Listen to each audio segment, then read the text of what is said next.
What's up, Nail Geeks? I am back with Painted Polish's May 2021 releases. This set is inspired by the Pantone colors of the year, and we've got Crellies, creams, sparkles, all the good stuff. So let's dive right into the swatches. First up is Solar Studies. This is described as an ultra hollow micro flake with pink to orange to green color shifting iridescent flakes and a bright yellow jelly base.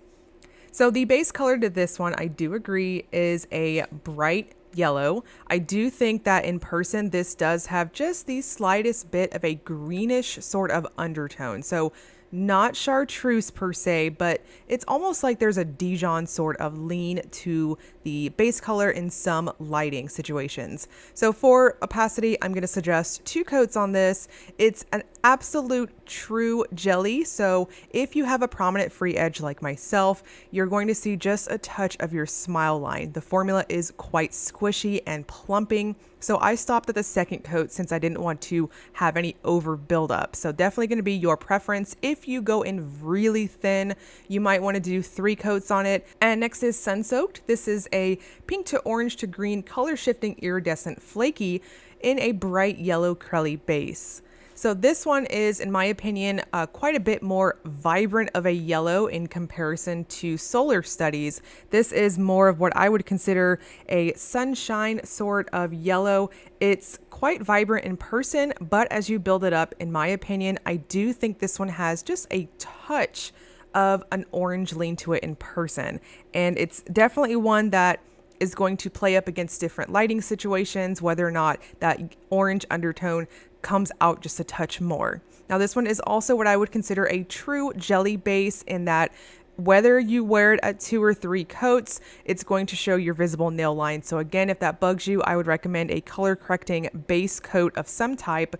And next is Catch Your Crater. This is a white Crelly base with gold and gunmetal gray metallic glitters.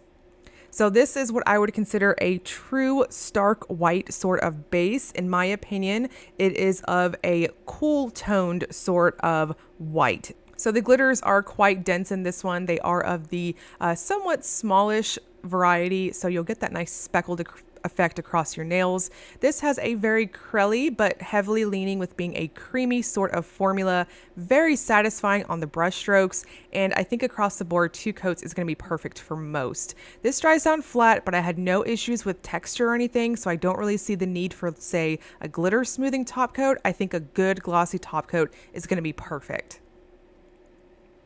And next is Over the Moon. This is described as a gray Crelly base with navy gold and silver metallic and holographic glitters.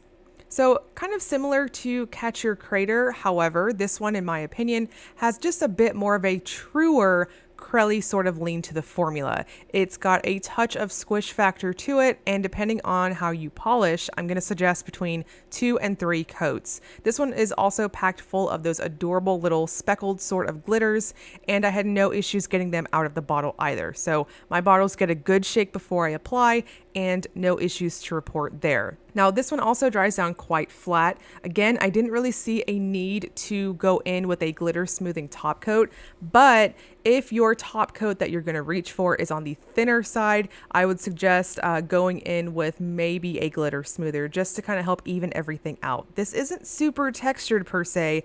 It does tend to kind of soak up your top coat. So the top coat I'm using in this video is a little bit older, so it's a little thicker, slightly more goopy. And next is Starstruck. This is a dusty navy Crelly base with champagne holographic micro glitter mix. This is very pretty. No surprise there. Of course, glitter fan here.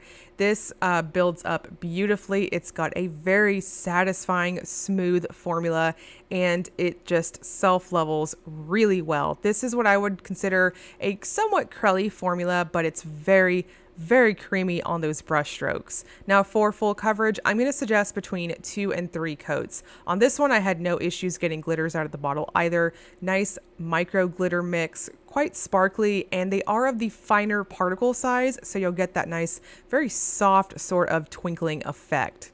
Now this one also dries down quite thirsty. Again, not so much problems in terms of texture, but it does tend to want to soak up top coat. So again, I'm going to suggest going in with something on the thicker side to finish this one off with and really maximize that sparkly effect. And next is Cosmic Matter. This is matte dusty navy curly base with gold flakes, gold metallic glitters, and micro ultra holographic flakes.